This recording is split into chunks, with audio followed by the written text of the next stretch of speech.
Greetings, Marketing 363 Global Marketing. It's April 29th. I can't believe that the semester is already coming to an end. So I've been communicating to you a lot, kind of a whirlwind the last couple days, and I wanted to communicate about your final paper and just a few updates on the class via video. Students have said that what I communicate about the final paper in class is really helpful to them, so I want to share some comments here. First, I want to congratulate all of the graduating seniors. I can't believe that I might not see some of you again. Never in a million years would I have thought leaving the semester that this would be it. So I hope you all keep in touch. I wish you the best of luck on your jobs and your careers, and congratulations. You've worked really hard and you've earned this degree. You should be really proud of yourself. For those of you that aren't graduating, I look forward to seeing you in the fall, and we're all having good thoughts about being live in class in the fall. They're actually they're doing a feasibility, as any business would, about what it would look like if we didn't have fall classes. I think the chances of that happening are low, but the school is certainly considering that. Let's hope and pray that we will be here in the fall. I think all of you feel the same way, that we can get back to a normal routine. So what I'd like to do with this video is talk to you about my expectations for the final paper. So students have told me that they think it's really helpful when I talk about this, and so I'm going to try to give you what I would give the discussion to students and give you some focus for your final paper. So let's get back to your first presentation. As we know, the final paper, the original requirements have changed.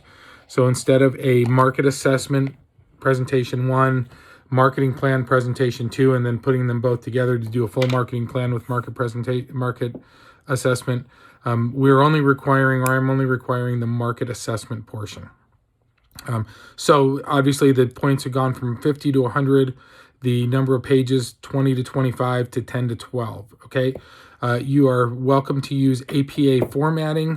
If you'd like. You're not required to have references. I'd say maybe 70% of students will have at least a couple references. It's helpful if you have a reference or two that you put in the back. It's good exercise.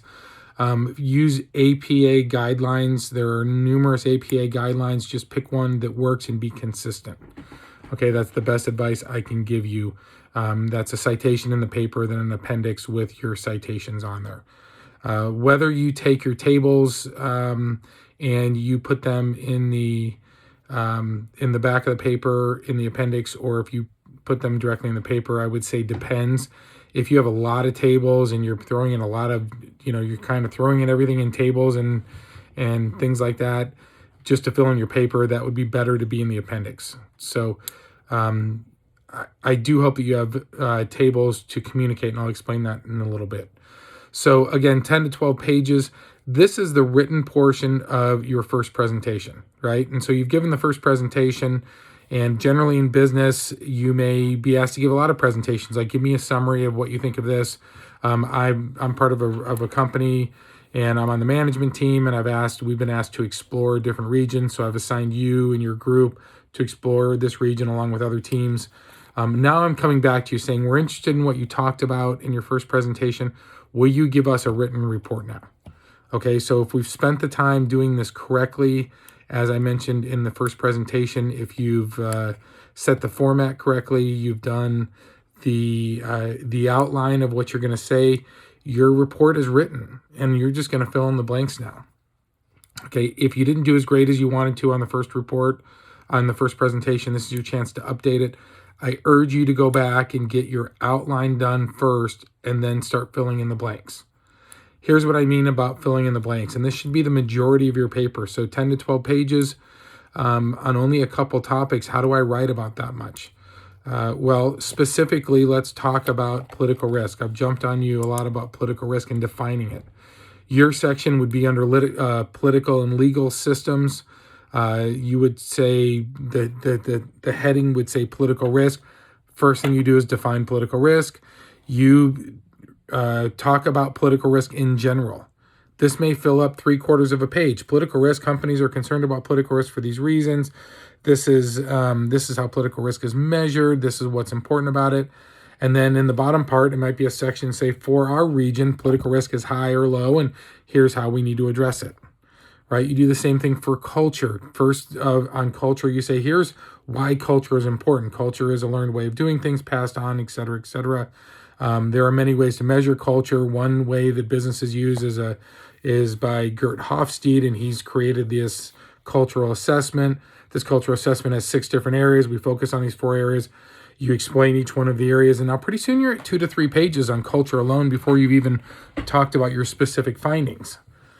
And so this is where this is more of a template to be helpful. And then at the end of that, you might say, for our region, here are our specific Hofstede scores compared to the United States. And then you may pick 1 or 2 areas of Hofstede that you can specify, just like you did on the report. Okay, and so that's where you're filling in the color commentary and the descriptions in your written report to your first presentation. So as I mentioned in class, your written report is nothing new. You shouldn't be adding any new information than your presentation. You're just filling in the details of what you talked about in the paper. You'll find pretty quickly that gets to 10 to 12 pages pretty easily. And so I want you to approach it like that you're not creating any new content. If you look on the assignment itself, I've created a rubric especially for this semester that's the COVID-19 rubric. That this paper is worth 50 points, and I'm just going off recollection here. There are 5 sections, each worth 10 points. The first 3 sections are content, so 60% of your paper is content. And I've broken down into economic systems and stages of development, culture, and then the third section is political and legal systems. Each one of those are worth 10 points or 20%. There is a section for 10 points on managerial relevance, and so that's a little bit subjective, but how well was this written toward managers? And then the the 5th section, which is another 10 points or 20%, is written on your execution. How readable was this paper? Did you use a table of contents? Did you use bullets and headings? Did you use tables? Was there an introduction? Was there a conclusion? Really, was it readable? How well did you execute the paper? And so I've laid out pretty specifically about what I'm looking for in this paper. I don't have a hidden agenda. I really want you to follow this format because I want you to use this as a template that you can use in your career. And a lot of students have used this. This was taken from industry, and a lot of students have used this since they've learned this in my class with really, really good results. So I hope that gives some commentary around what I'm expecting from this paper. Again, I'm not asking you to recreate the wheel. I'm telling you to take what you wrote and put it, what you already presented, and put it in written format. And there's nothing hidden here. I'm trying to be as clear as I can about my expectations.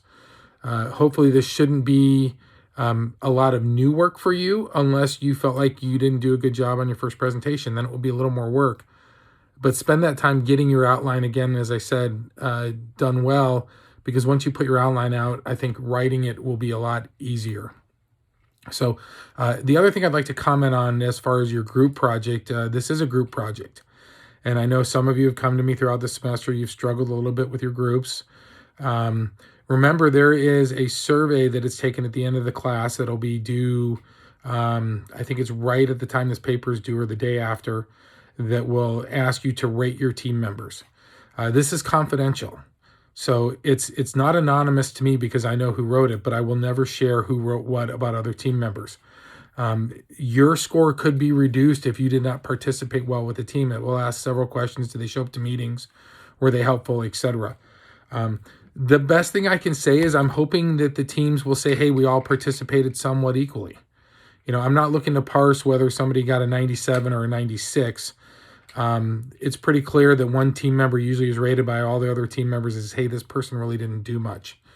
I'm telling you this now because if you're a team member that felt like that you maybe haven't contributed as much as you could this semester, this is your chance to come back and say, I really want to help with this paper. My goal is that everybody has an equal score.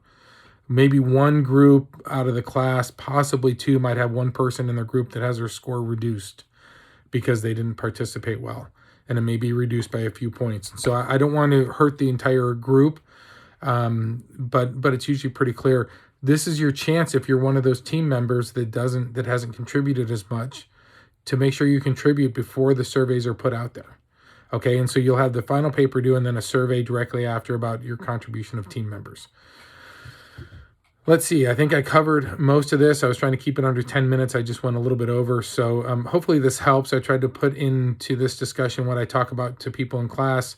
As a team, if you have specific questions, feel free to reach out to me via email. I'm happy to have a Skype call with you as well. Just reach out to me and we can schedule something. Congratulations again to the graduating seniors, and I hope to see all of you sometime again in the future.